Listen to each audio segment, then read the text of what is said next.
ഗോകുൽ, ഈ ഗവർണർ ഉന്നത വിദ്യാഭ്യാസ മന്ത്രി കൂടിയായ പ്രോ വൈസ് ചാൻസലറെ ഇന്ന് വിശേഷിപ്പിച്ചത് ക്രിമിനൽ എന്നാണ്. അതുകൊണ്ട് ഇപ്പൊ എന്താ? ഇങ്ങനെയൊക്കെയാണ് ഒരു ചാൻസലർ പ്രോ വൈസ് ചാൻസലറെ മാധ്യമങ്ങൾക്ക് മുന്നിൽ അഭിസംബോധന ചെയ്ത് സംസാരിക്കേണ്ടത്. ഗവർണർ പോകുന്ന യൂണിവേഴ്സിറ്റികളിൽ മുഴുവൻ ഈ ക്യാമ്പസ് ഗവർണറുടെ തന്തയുടെ വകയല്ല എന്ന് ബാനർ എഴുതി വെക്കുക,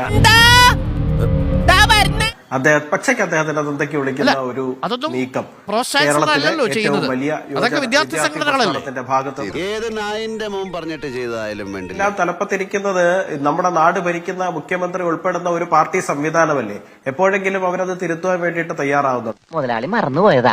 അതുപോലെ തന്നെ കേരളത്തിലെ രാഷ്ട്രീയ മണ്ഡലത്തിൽ നിൽക്കുന്ന ഇന്നത്തെ ഭരണപക്ഷത്ത് നിൽക്കുന്ന ആൾക്കാർ ഗവർണറെ വിളിക്കുന്നത് കീലേരി അച്ചു എന്നൊക്കെയാണ്. ഈ പറയുന്ന രീതിയിൽ കീലേരി അച്ചുവായി മാറുന്ന രീതിയിലുള്ള പ്രസ്താവനകൾ നടത്തിക്കൊണ്ടിരിക്കും. നിർഭാഗ്യകരമാണ് കേരള സംസ്ഥാനത്തിന്റെ അവസ്ഥ എന്ന് ഈ ഘട്ടത്തിൽ പറയാം.